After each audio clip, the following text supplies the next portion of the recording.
T V صحافت کے عروج کے دنوں میں ایک سینئر ساتھی نے بتایا تھا کہ یہ ایئرپورٹوں کے باہر اور چوراہوں پر جہازی سائز کے جن اینکروں کی تصویریں والے بورڈ لگے ہوتے ہیں، یہ سب اینکر ایک نہ ایک دن پاگل ہو جائیں گے۔ میں نے کہا کہ کچھ کے ہونٹ زیادہ گلابی ہیں، کچھ نے خساب کم لگایا ہے، کوئی اخبار کے نیوز روم سے ریاضت کر کے نکلا ہے، کوئی پیدا ہی ٹی وی اسٹوڈیو میں ہوا ہے، ان سب کا انجام ایک جیسا کیسے ہو سکتا ہے؟ جواب ملا کہ ہر روز ہر گھر بازار دکان ہر ہفتے میں 4-5 دن نظر آنے کا نشہ سب کو لے ڈوبے گا۔ اپنی تصویر سے پیار ہو جاتا ہے، اپنی آواز حق سچ کی صدا لگنے لگتی ہے۔ مجھے اپنے سینئر ساتھی کی تھیوری پر یقین نہیں آیا، لیکن ذاتی تجربے سے اتنا جانتا ہوں کہ 20-25 سال قلم کی مزدوری کی ہے۔ زندگی میں شاید 2.5 مرتبہ ٹی وی پر آیا ہوں گا، اب بھی گاؤں میں پہچان اتنی ہے کہ ان کا لڑکا جو پہلے ٹی وی پر آتا تھا۔ پاکستان کے نیوز چینلوں پر نظر آنے والے چہروں میں سب سے زیادہ پہچانا جانے والا چہرہ حامد میر کا ہے۔ بلکہ میرا تو یہ خیال ہے کہ پاکستان کے کسی دور دراز علاقے میں اگر لوگوں کو حامد میر اور سپہ سالار جنرل باجوہ کی تصویر دکھائی جائے تو شاید زیادہ لوگ حامد میر کو پہچان لیں گے۔ اس سے کہنا یہ مقصود نہیں ہے میرے منہ میں خاک کہ حامد میر جنرل باجوہ سے زیادہ ہر دل عزیز ہیں، بلکہ صرف یہ کہ میر صاحب 20 سال سے تقریباً ہر روز ٹی وی پر نظر آتے ہیں۔ باجوہ صاحب کو ابھی آئے ہوئے 4 سال ہوئے ہیں، اللہ ان کی ایکسٹینشن میں برکت ڈالے، لیکن وہ ٹی وی پر کم ہی نظر آتے ہیں، بلکہ سنا ہے ٹی وی پر آنے کے بجائے ٹی وی والوں کو گھر پر ہی بلا کر اپنا شو خود ہی سجا لیتے ہیں۔ تو اس ہفتے اسد طور پر ہونے والے تشدد کے بعد احتجاجی مظاہرے میں جب حامد میر نے مختصر خطاب کیا تو مجھے لگا یہ ہونا ہی تھا۔ آخر حامد میر پاکستان کا سب سے مشہور اینکر تھا تو سب سے زیادہ پاگل بھی اسی نے ہونا تھا۔ لیکن پھر میں نے سنجیدگی سے ایک فہرست بنانی شروع کی کہ آخر حامد میر چاہتا کیا ہے؟ دولت۔ پاکستان کے سب سے بڑے چینل کا سب سے بڑا اینکر ہے۔ سنا ہے برے وقتوں میں بھی جب چینلوں کے کارکنوں کو کئی مہینے تنخواہ نہیں ملتی تھی تو اینکروں کو پھر بھی کچھ نہ کچھ ملتا تھا۔ میرا خیال ہے حامد میر ایک خوشحال انسان ہے، اور ویسے بھی ہر صحافی کی جیب میں لفافہ ڈھونڈ لینے والوں نے کبھی حامد میر کی کرپشن کا کوئی ثبوت پیش نہیں کیا۔ عزت۔ پاکستان میں اگر عزت کا مطلب طاقت کے ایوانوں تک رسائی ہے تو پاکستان کا کوئی حکمران، اپوزیشن لیڈر، قطار میں لگا لیڈر، کوئی ریٹائرڈ جنرل یا کوئی پاپ سٹار ایسا نہیں ہے جس نے حامد میر کو انٹرویو نہ دیا ہو۔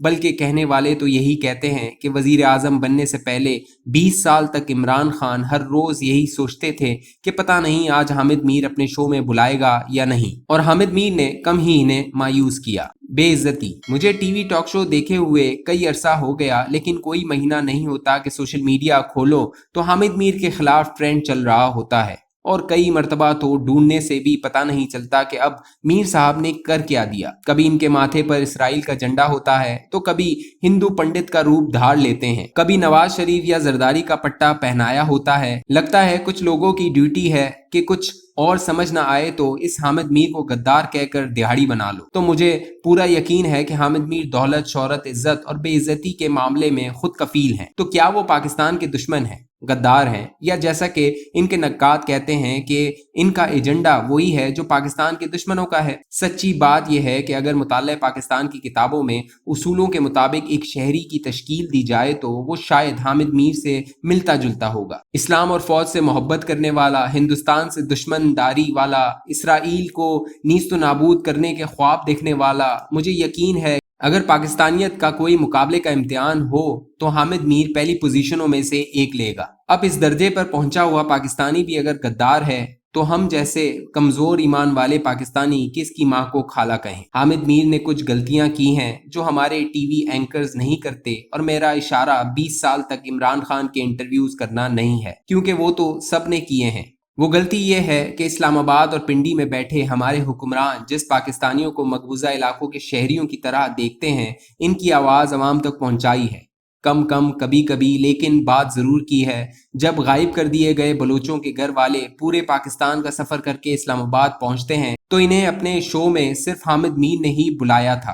جب سلیم شہزاد کی لاش نہر میں پائی گئی تو سب سے آگے بڑھ کر نعرے لگانے والا حامد میر ہی تھا۔